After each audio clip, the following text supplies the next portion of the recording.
Acesse sejaamigo.com.br e conheça os planos. Amigo, viva conexões reais! Olá, o Conexão Poder recebe a presidente da OAB Mato Grosso, Gisela Cardoso. Bem-vinda pela primeira vez nossa entrevista aqui no Conexão Poder, né, presidente? Pela primeira vez, prazer, uma satisfação estar aqui, agradecendo o convite, a oportunidade. A senhora está aí desde 2022 no comando da OAB Mato Grosso, né? E de lá para cá, quais seriam, digamos assim, os principais avanços que você pode apontar? E ainda só complementando a pergunta, a BR-163 é um desses pontos mais importantes? Com certeza. Então são 2 anos, né, Márcia, que nós iniciamos a nossa gestão e a partir daí muito trabalho, né? No âmbito da instituição, sim, no âmbito interno, nós estamos ainda com um trabalho muito forte no sentido de modernizar, de informatizar a ordem, os nossos processos, os nossos procedimentos, né? Conseguimos agora na semana passada ainda um convênio com a Rede Sim para que o advogado possa constituir o seu escritório também de forma 100% digital. Então, a busca pela informatização, nós entendemos também que era algo necessário. Investimos muito, investido quando eu digo em todos os sentidos, para oferecer ao advogado, advogada, mais oportunidades para qualificação, né? O advogado necessariamente, ele precisa buscar cada vez mais o conhecimento, né? A advocacia, ela apresenta várias frentes, né, de trabalho. Então, o advogado que se destaca no universo, se nós pensarmos em Mato Grosso hoje, nós temos 33 mil advogados inscritos, né? Aproximadamente 24 ativos. Para você se destacar neste mercado, você precisa ter o diferencial. O diferencial geralmente está atrelado ao conhecimento, à qualificação. Então, a nossa Escola Superior de Advocacia tem feito um trabalho excepcional no tocante de oportunizar aos advogados uma qualificação permanente, diversos cursos de pós-graduação, inclusive em parceria com as principais universidades públicas do estado, o FMT. Nós estamos com, salvo engano, 7 pós-graduações com o FMT, inclusive no interior do estado, e levando, como eu disse, a possibilidade desse advogado estar se qualificando.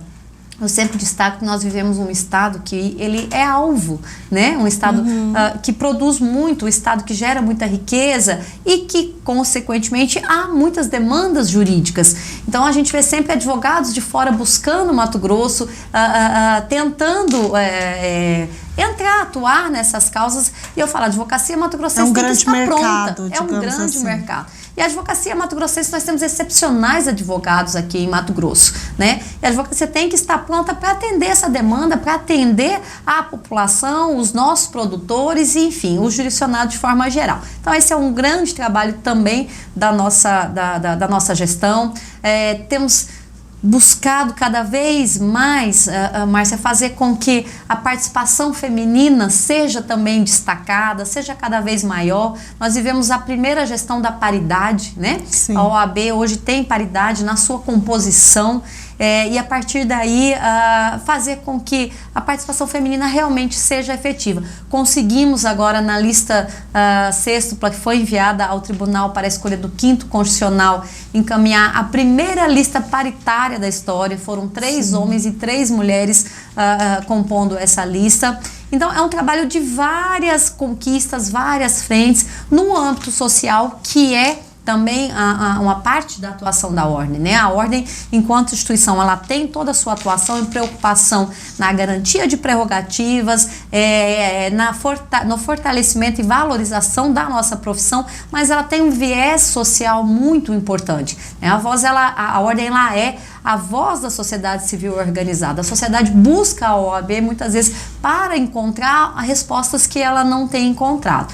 A BR-163 é, sem dúvida nenhuma, um grande destaque desta gestão que iniciou na gestão passada. Sim, ainda tivemos audiência pública ali, ainda na presença do então presidente Leonardo Campos, nós fizemos a primeira audiência pública no estado, que ela foi realizada de forma concomitante em 5 municípios, né? Sinop, Sorriso, Lucas do Rio Verde, eram 5 municípios, Nova Mutum, e aqui em Cuiabá, com a presença do governador, com a presença de ministro, DENIT, enfim, os principais órgãos e a Rota do Oeste.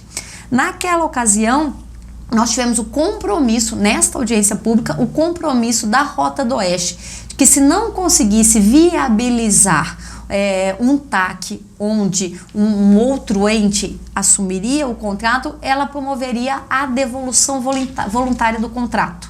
Né? Então a gente já sai ali com um passo dado, o que evitaria um processo de caducidade e outras coisas que poderiam atrasar ainda mais. Neste caminhar, a proposta ou o primeiro pensamento da Rota em trazer um novo investidor não deu certo. E aí vem o governo do estado e vem com a proposta, então, da criação da MTPA e formou-se e efetivou-se o TAC, então, né, fazendo com que definitivamente o problema da BR-63 apresentasse aí uma solução. E hoje é muito gratificante quando a gente passa ali já, né, chegando em Nova Mutum, já há um bom trecho da obra sendo realizada, a gente vê efetivamente o resultado de todo esse trabalho, né, de todos nós, da população mato-grossense de forma geral, que tanto sofreu e ainda sofre em razão desse contrato inadimplido há muito tempo. Verdade. E falando, né, porque muitos têm esse conceito de que a OAB seria voltada somente para advogados, mas você acabou de falar que tem essa ação como intermediadora aí dos interesses da sociedade. Já aproveitando esse gancho, não seria o caso da OAB também tentar uma negociação, tentar interceder também com relação a esse problema que a gente tem aqui do Portão do Inferno? Porque, assim, a gente não via saída com relação à BR-163, né? Foi difícil, foi uma negociação de anos ali, né? Foram anos, e até o início agora do governo Lula que a questão se concretizou, porque tudo foi ajeitado, negociado e tal, mas assim, a concretização só ainda demorou a sair até o início do governo Lula. Como é que fica? A OAB pode interceder de alguma forma com relação a isso? Porque é interesse público, muita gente sendo prejudicada economicamente, o turismo, a finalidade da ordem é exatamente essa, mas é contribuir, né? Nós não temos o poder de polícia, né? A intenção, a atuação da ordem é no sentido de contribuir. E nós fizemos isso na BR-63 quando se percebeu realmente algo que não se via uma luz no fim do túnel naquele momento. Então nós criamos uma comissão especializada, com advogados especializados na área, com advogados que estavam ali naquele eixo BR-163. Esses advogados fizeram um estudo muito profundo, milhares de páginas de contratos, montamos um relatório baseado nesses contratos todos, encaminhamos para o Tribunal de Contas, para o governo do estado, então foi um trabalho bastante complexo. Né? Nós temos uma comissão, que é uma comissão de infraestrutura, também para dar apoio nesses casos.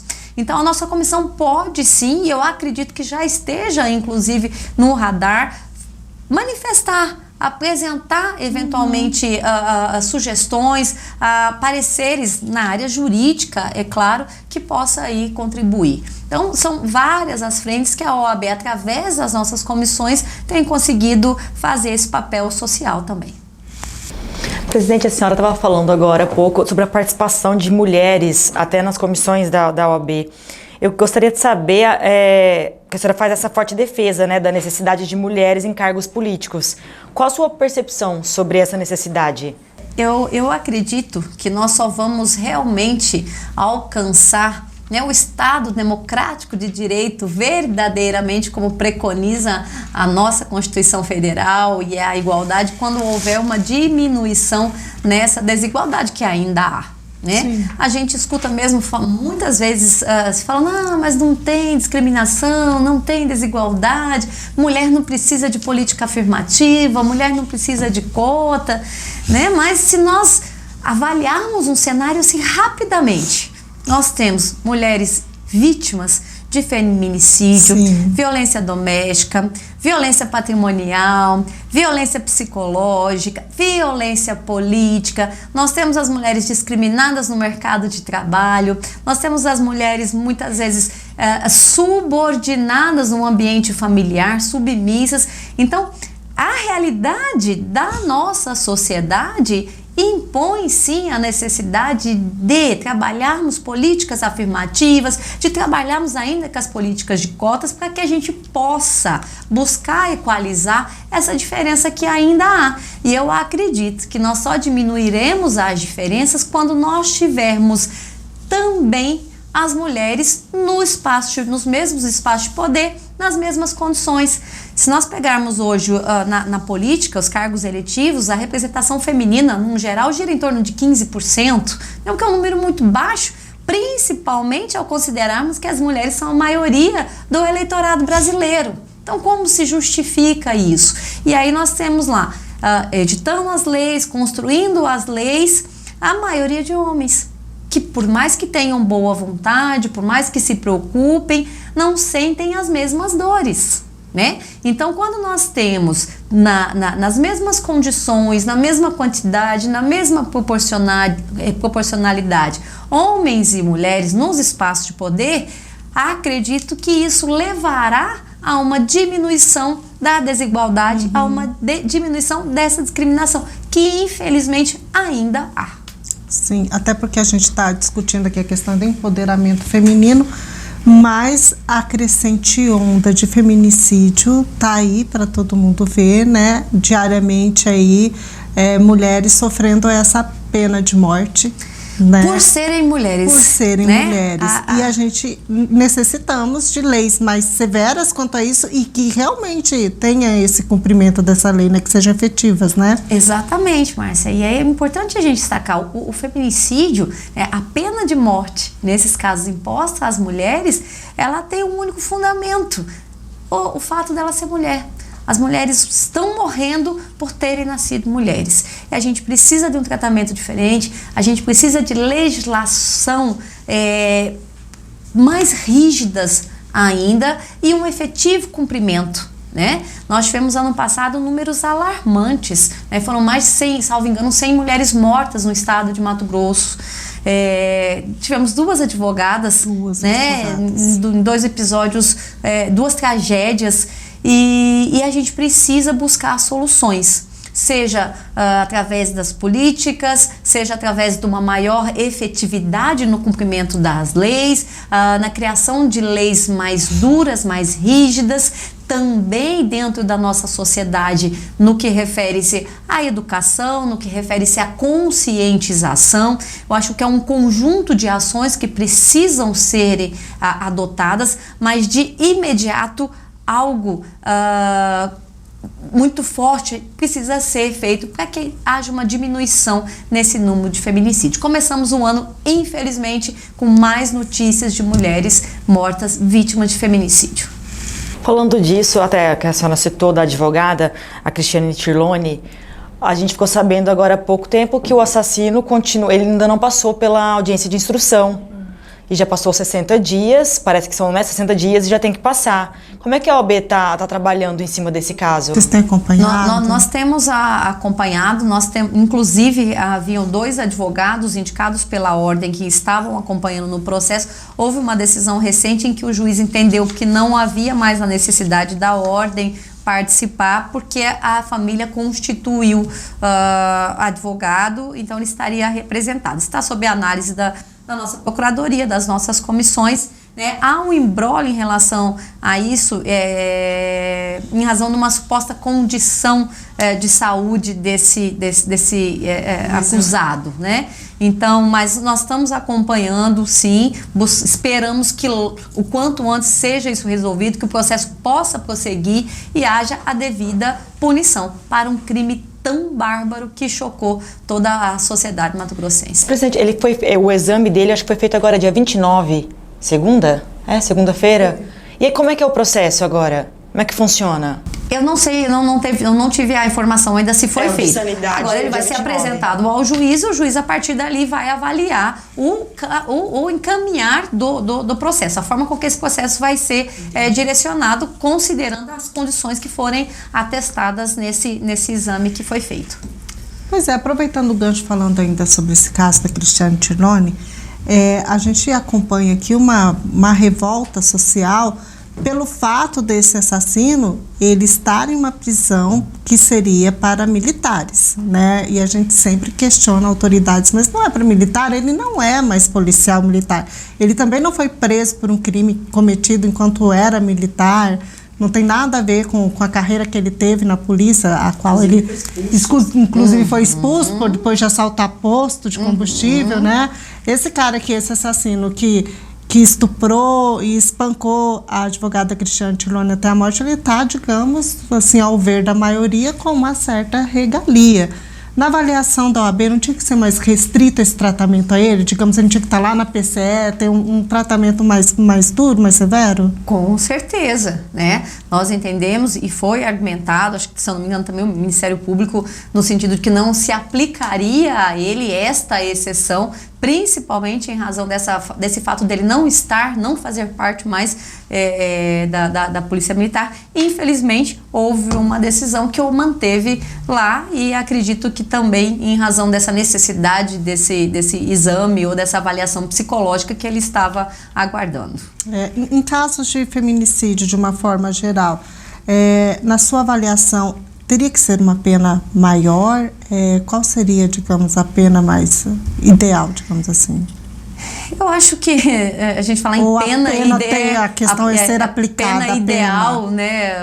É difícil de você avaliar. Nós vivemos num país em que não se admite nem pena perpétua e nem a pena de morte, né? Isso é cláusula pétrea da nossa Constituição Federal. E temos também um limite de pena. Para mim, Marcelo, o principal seria exatamente conferir efetividade às penas. Então, se aquele criminoso foi condenado a 10, a 20, a 30 anos, ele precisa cumprir. A lei traz algumas brechas, né? E aí, enquanto advogada, né, eu tenho que admitir que as brechas legais, elas podem, devem ser utilizadas pelo operador do direito e pelo julgador que está ali a aplicar a lei, mas nesse ponto eu entendo que as leis deveriam ser mais restritivas no que refere-se às possibilidades de benefícios, vamos assim dizer, para casos hediondos como esse, para o feminicídio, para outros casos, penso eu que uma lei mais rígida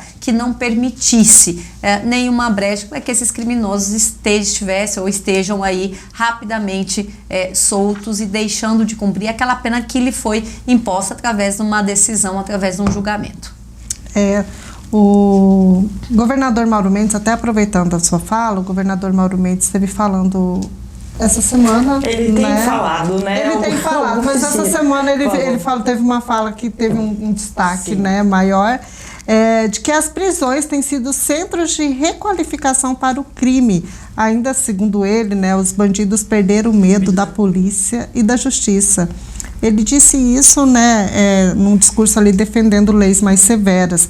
A senhora concorda com ele que esses presídios, da forma que estão sendo executadas essas penas, tem sido só requalificação para o crime? É isso que a gente tem visto, né, mas de forma geral, o índice de ressocialização, né, que a gente encontra é realmente muito baixo.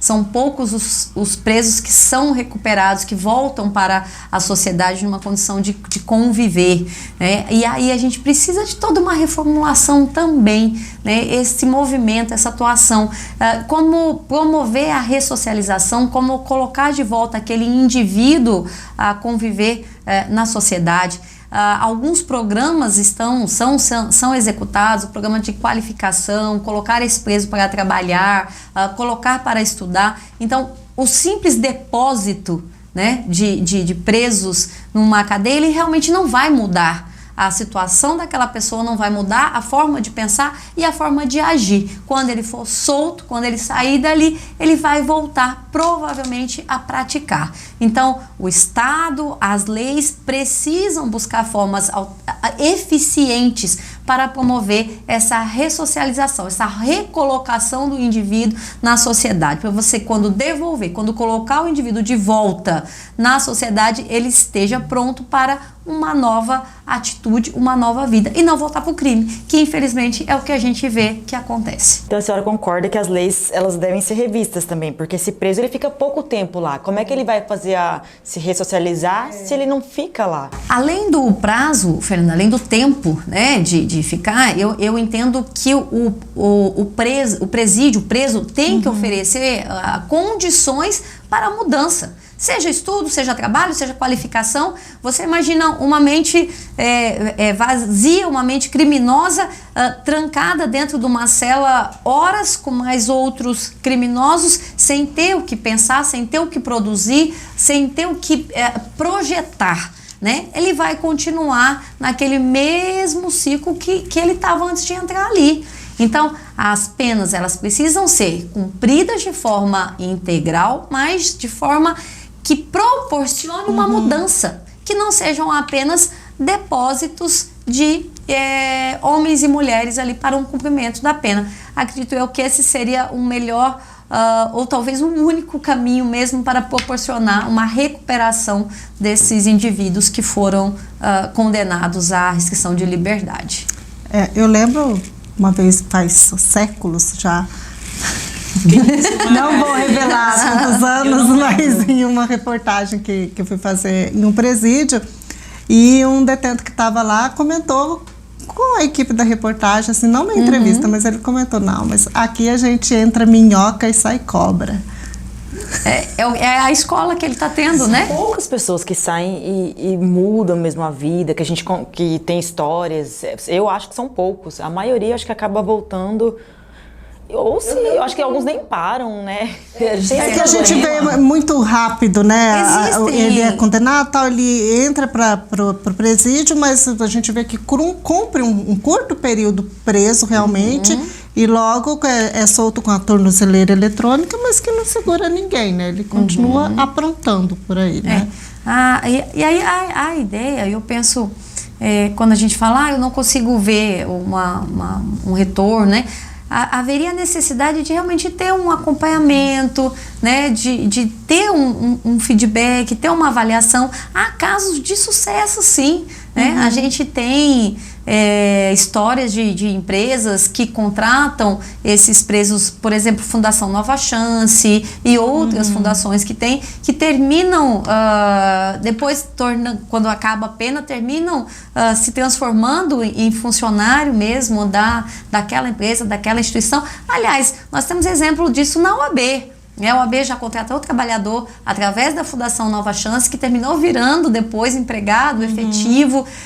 Então, esses são exemplos que dão certo, exemplos que promovem a ressocialização, tiram aquela pessoa daquele lugar onde seria a escola para o crime. Sim. E promove um outro direcionamento. E, na verdade, esta é a finalidade, né, da lei que promover a ressocialização. Não é simplesmente retirar a pessoa da circulação. Sim. E depois devolver do mesmo jeito para que ele possa vir a cometer crimes de novo. Mas o sistema prisional, o sistema criminal, a própria legislação brasileira, ela precisa de reformulação, ela precisa de um olhar especial para que a gente possa alcançar resultados positivos no cumprimento da pena, seja para ressocializar, seja para dar àquele preso outras oportunidades e retirar efetivamente uma mente criminosa das ruas.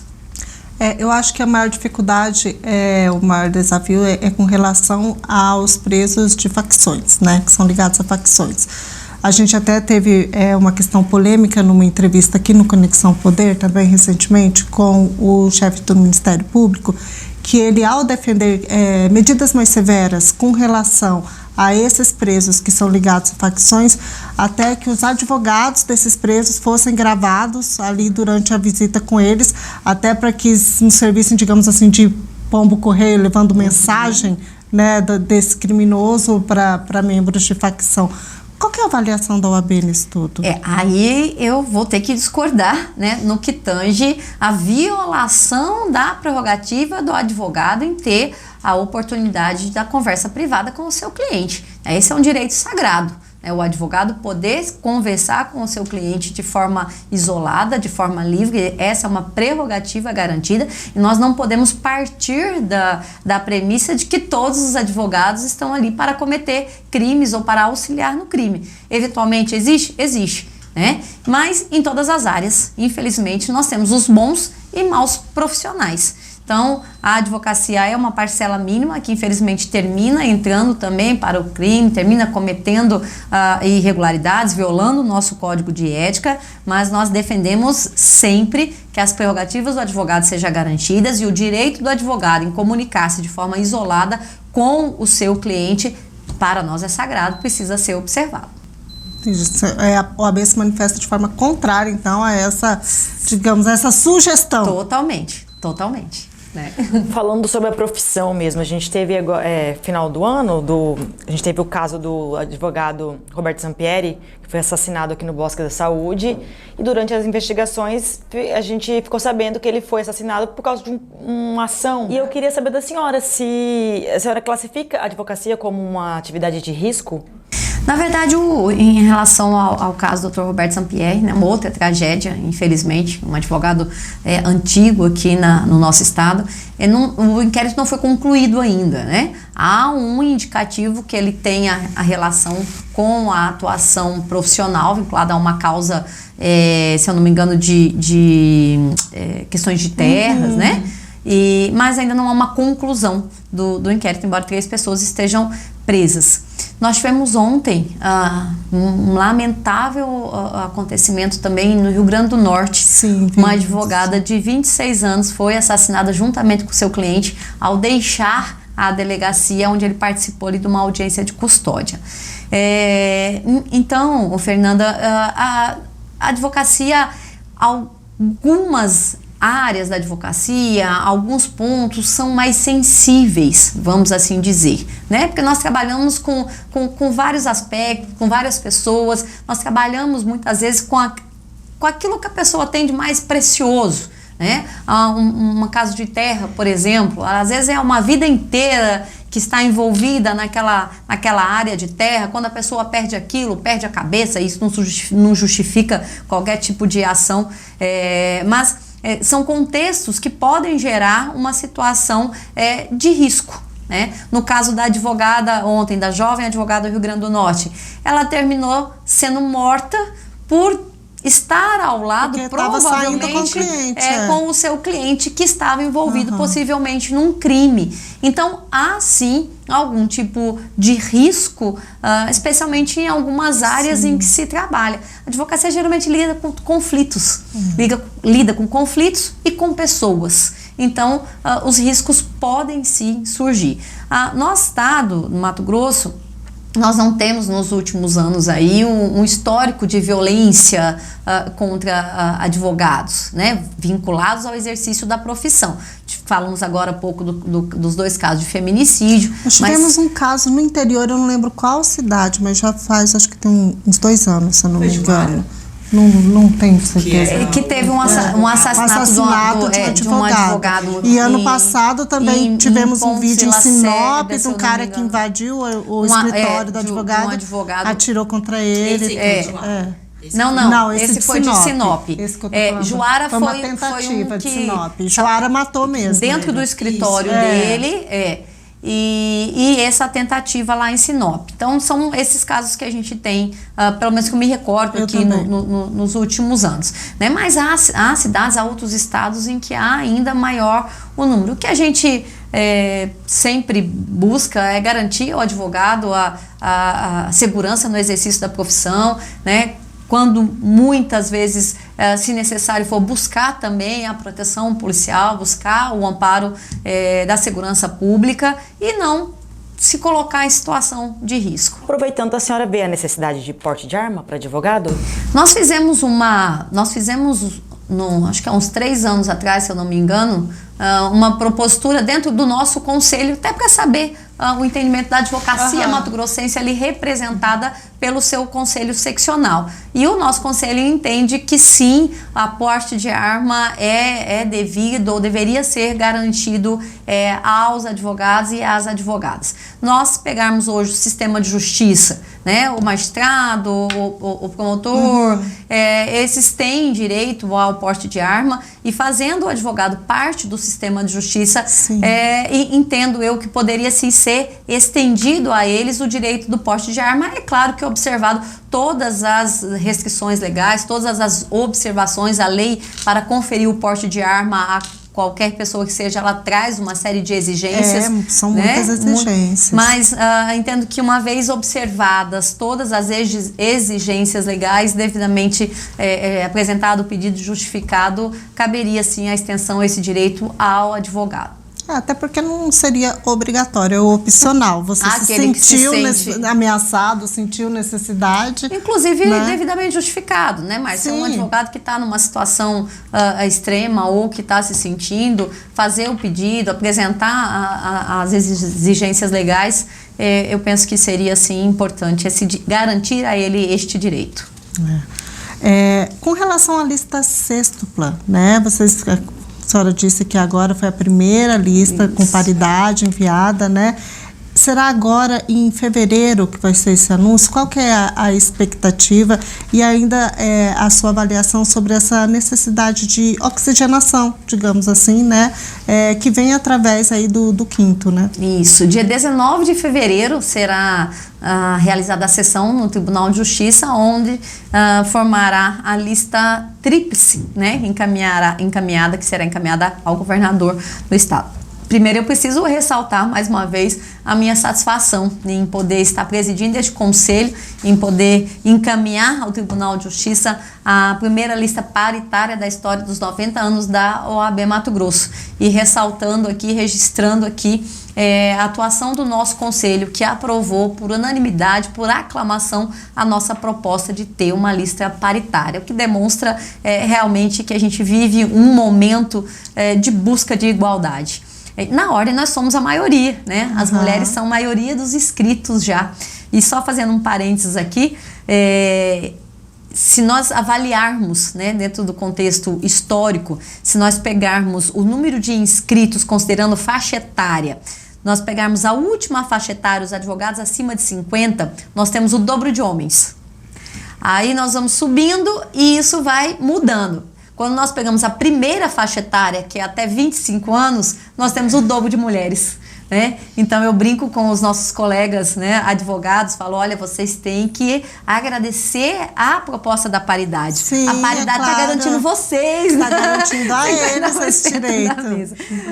Mas a verdade, eu acho que essa paridade mesmo, né, a igualdade, a divisão, o compartilhamento, né, das decisões só nos engrandece. Então, mandamos a primeira lista paritária para o Tribunal de Justiça, com 6 nomes absolutamente qualificados, 6 advogados, 3 advogados e 3 advogadas que têm um histórico de trabalho já prestado no nosso estado, prestado à instituição, à advocacia. Então eu tenho plena convicção que qualquer dos 6 que seja escolhido bem representará a nossa advocacia. E é este o papel do quinto, né? O quinto constitucional, ele tem esta finalidade de inserir no âmbito daquele tribunal, no âmbito daquele órgão julgador, a visão de uma das partes do sistema de justiça. De todas as partes, na verdade, porque eu tenho o quinto da OAB, eu tenho o quinto do Ministério Público. Então, dentro daquele órgão julgador, além dos juízes de carreira, que são julgadores natos, né, nós temos o olhar daqueles que vieram dos outros lados do sistema de justiça, da advocacia, dos outros atores do sistema de justiça, do Ministério Público, e então, a partir dali, que as decisões sejam proferidas com certeza com uma maior segurança, considerando todos os lados, todos os atores do sistema de justiça. São 9 vagas que foram criadas, né? Então a gente vai ter aí, né, 9 novos desembargadores, realmente uma oxigenação, novos nomes, novos pensamentos, e a gente sempre acredita que isso vai cada vez mais melhorar na entrega da prestação jurisdicional. E, presidente, aproveitando a sua presença aqui no Conexão Poder, a gente precisa falar também sobre um tema mais sensível, né, para a OAB, que é o envolvimento de advogados em crimes de diversas naturezas. Estou falando porque hoje mesmo a gente teve o caso do nome de um advogado envolvido aí como alvo de uma operação sobre fraude, sonegação, com mais de 300 milhões, 370 milhões, né? Em casos como esse, como é que a OAB age, né, com relação a advogados envolvidos em algum tipo de crime? Isso, como a gente estava falando logo um pouquinho antes, né, Márcia, em todas as áreas, todas as profissões, né, nós encontramos diversas situações envolvendo ali os membros. O advogado, volta e meia, vez ou outra, nós temos um advogado envolvido em um crime. Neste caso, é uma investigação ainda, né? Não há denúncia, não há condenação. Há uma investigação que resultou num mandado de busca e apreensão e prisão de um advogado. Então, a OAB, neste caso, ela atua em dois cenários. O primeiro, garantir ao advogado as suas prerrogativas. Então, nós temos uma lei federal, nós temos o Estatuto da Advocacia, que garante uma série de prerrogativas ao advogado. Então, no primeiro momento, a OAB foi acionada pela polícia, porque isso também é uma obrigação legal. A polícia informou que haveria uma busca e apreensão, uma prisão envolvendo o advogado, e imediatamente o nosso Tribunal de Defesa de Prerrogativas, através do advogado plantonista, se fez presente no local, acompanhou todo o procedimento para que fossem garantidas as prerrogativas daquele advogado. Então, neste primeiro momento, nós agimos dessa forma, para que o advogado tenha suas prerrogativas garantidas. Num segundo momento, em evoluindo por uma denúncia, em evoluindo por eventual participação num ato criminoso ou irregular, ilegal, este advogado responderá perante o nosso Tribunal de Ética e Disciplina. O Tribunal de Ética e Disciplina, ele avalia se o advogado ele feriu as normas, que se feriu o nosso Código de Ética, se cometeu algum ato que o torne incompatível com o exercício da profissão, e a partir daí ele pode ser punido, cuja pena vai desde uma censura até a exclusão dos quadros da ordem. Quais são os critérios, fora, né, além disso, que pode, além de crimes, que a OAB pode cassar a carteira do advogado?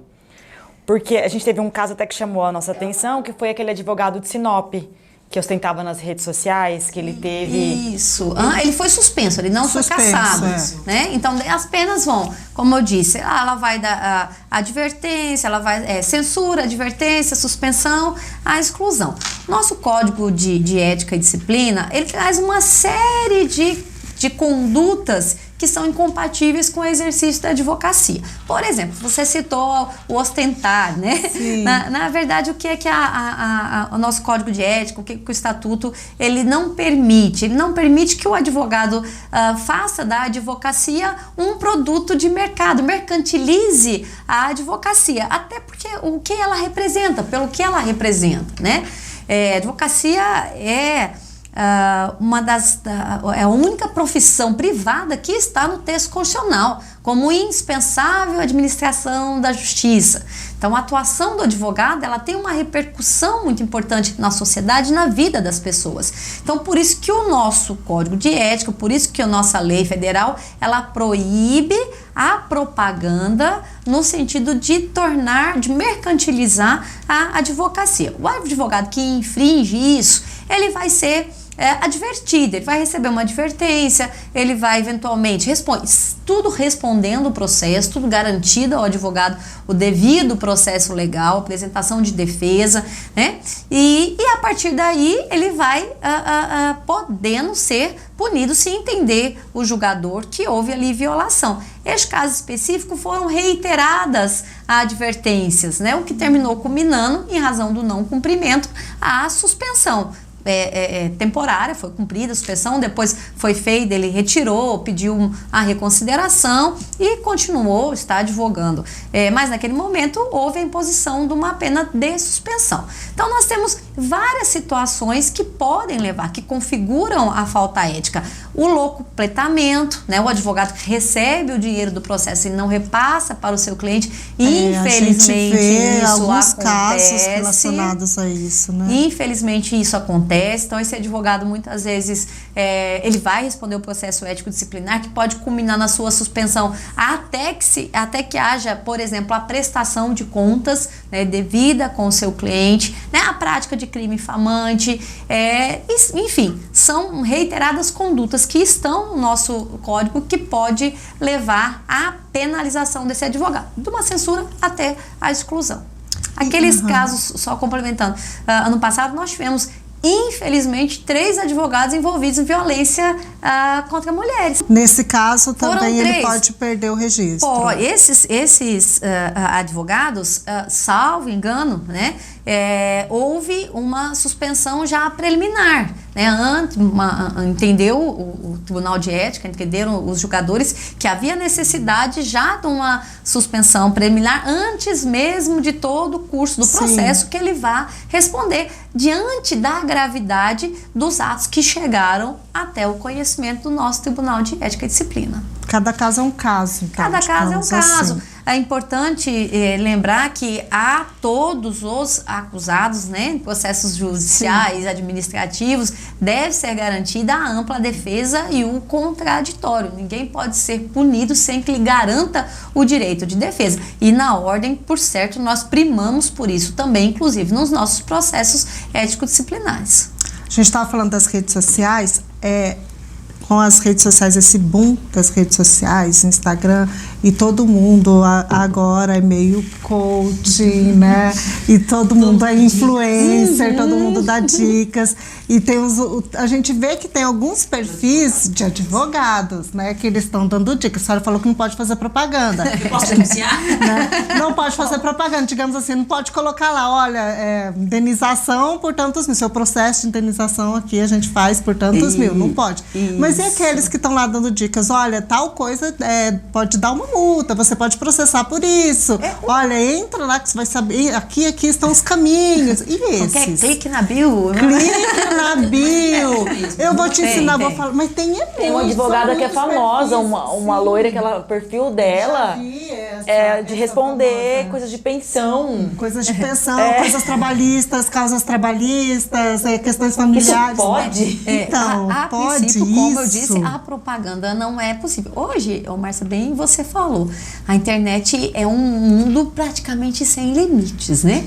Então. A gente não tem, a OAB não tem sequer condição, vou dizer assim, de fiscalizar. Você imagina quantas pessoas precisariam ficar o dia inteiro fiscalizando. Então, nós recebemos as denúncias. Então, alguém que está achando ruim, denuncia. Encaminha a denúncia, o TED recebe, intima aquele advogado, no caso até já citado, olha, retire essa publicidade, ela está em desacordo com o Código de Ética, né? Nos casos mais graves, eventualmente pode gerar uma suspensão, né? Mas nós temos um provimento que regulamenta. Eu acredito, inclusive, que esse provimento precisa ser revisto também. Internet hoje é uma realidade, redes sociais é uma realidade, Sim. a comunicação através das redes sociais é algo que não volta atrás, então a OAB precisa evoluir nisso também. É claro que o nosso regulamento ele vem do Conselho Federal. Eu não tenho como eu aqui em Mato Grosso falar, olha, aqui em Mato Grosso pode. Mas tem né? como entrar nessa discussão. Tem né? como entrar. Então, Porque inclusive, poucos estão usando o outdoor para fazer propaganda, né? O pessoal tá no Instagram.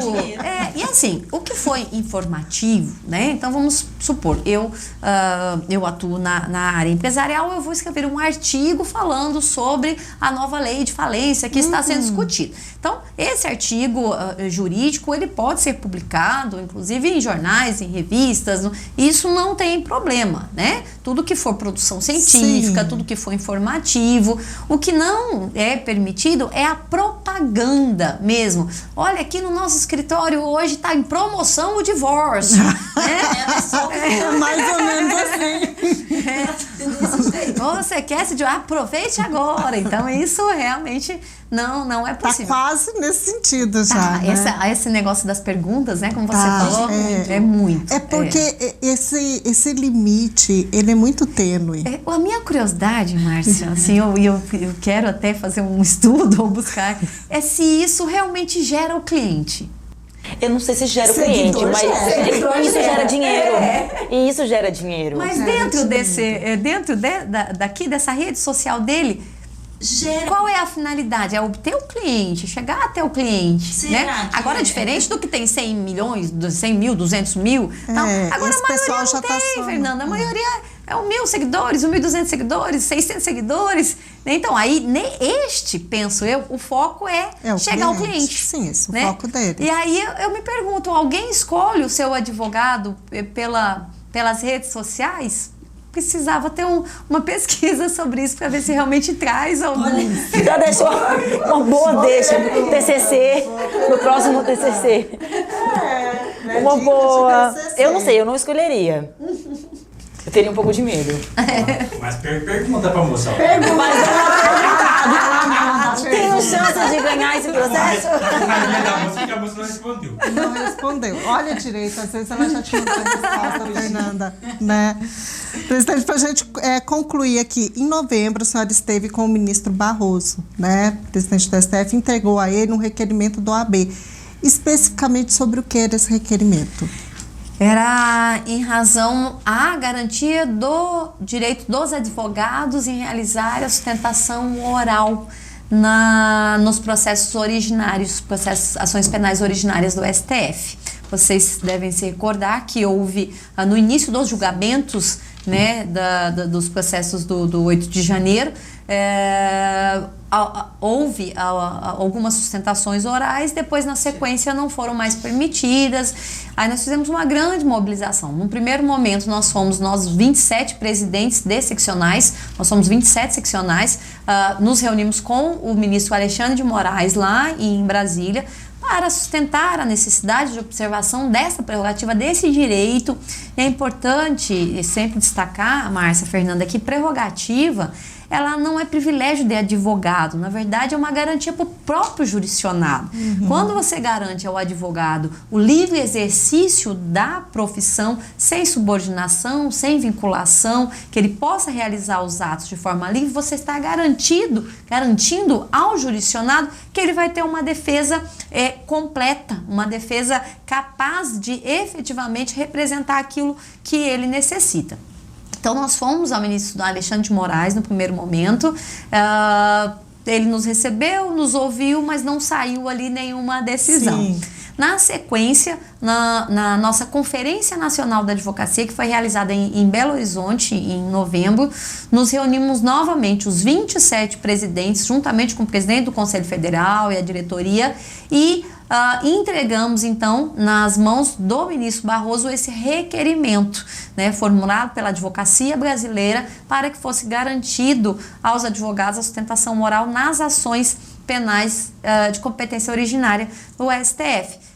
Naquele momento, o ministro se comprometeu a levar ao pleno para discutir o assunto e terminou sendo acolhido por maioria o pedido da ordem, passando então a ter essa garantia. Teve avanço. Então foi realmente mais uma conquista da ordem, né? Com a atuação do Colégio de Presidentes Seccionais, com a atuação do presidente do Conselho Federal e toda a sua diretoria. Temos inclusive um diretor do Conselho Federal que é mato-grossense, Dr. Leonardo Campos, que é diretor tesoureiro, e foi um grande avanço. Porque ali são várias pessoas de Mato Grosso, né? Sim, muitos ainda estão presos e há uma polêmica nacional de que eles não estariam tendo seus direitos respeitados, cumpridos, porque até já estão, digamos, em última instância, digamos assim.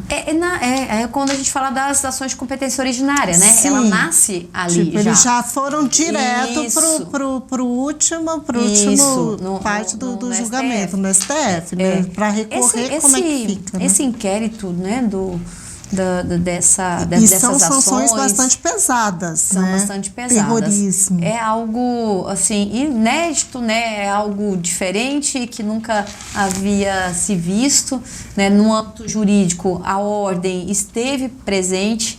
E aí eu posso afirmar, porque eu, inclusive, estive em Brasília, atendi advogados daqui de Mato Grosso, para que esses advogados pudessem ter acesso aos processos dos seus clientes lá no gabinete do ministro Alexandre de Moraes, estava tudo centralizado lá. Então, houve uma grande mobilização da Ordem dos Advogados do Brasil no sentido de atender a advocacia e garantir aos advogados que esses pudessem ter acesso aos processos e realizar a defesa dos seus clientes. Então, era isso que cabia à ordem e não propriamente a defesa das pessoas que estavam sendo representadas. Então, a partir daí, a pena imposta, a defesa, esta matéria ela já cabe ao advogado que foi ali constituído. A Ordem dos Advogados do Brasil, a garantia do exercício da advocacia, com acesso aos autos, com direito de fazer a sustentação moral. Os advogados estavam tendo dificuldades nessas defesas. Sim, dificuldades principalmente no primeiro momento de acesso aos autos. Mas como que vai fazer a defesa se não tem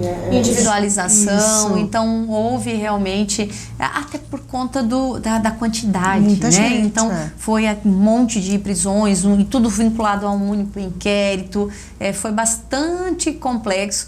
Mas eu te garanto que a Ordem dos Advogados do Brasil esteve atuando diariamente, através da sua procuradoria jurídica, através de toda a diretoria, e volto a dizer, eu pessoalmente estive lá, atendi vários advogados de Mato Grosso, fazendo esse encontro para que esses advogados pudessem ter acesso aos processos. Hoje os advogados ainda estão tendo dificuldade com relação a esses presos? A gente não tem vez ou outra a gente vê uma notícia, olha, eu tive dificuldade, mas me parece que a grande maioria já apresentou defesa, já teve acesso e está correndo ainda com uma outra reclamação, uma outra dificuldade que está sendo tratada também. Tá certo. Bom, obrigada pela sua entrevista, presidente. Fica o presente do Conexão Poder da senhora nessa caneca. Muito Leve obrigada. para o seu gabinete. Fica o espaço aberto aqui para suas considerações finais ou algum assunto que a gente não tenha falado aqui, que seja importante para a OAB, está destacando também nesse momento. Não, mas se agradecer, né? Mais uma vez a oportunidade, Fernando. Foi a primeira vez que eu venho aqui, né? Foi um grande prazer poder participar. E a gente não deixou nem a senhora beber água, né? A senhora tentou várias vezes, mas a gente não deixou. Quem sabe na próxima vez. Pois é. E reiterar aqui que a Ordem está também à disposição da advocacia, à disposição da sociedade, né? Para que a gente possa estar cumprindo o nosso papel. Da mesma forma, quando precisar, quando tiver qualquer demanda aí que... Espero... Não, com relação à ordem. Com relação ao advogado, não vá no TikTok. Com relação à ordem, sim. Com relação à ordem, ficamos... E a gente vai ficar de olho no pessoal no Instagram, quem que tá fazendo propaganda, esse povo do TikTok, enfim. Mas satisfeita, Fernanda, na inquisição? Tá certo. Obrigada, presidente. Obrigada, foi um prazer. Obrigada mesmo. Para nós também, e a todo mundo que nos acompanhou até aqui.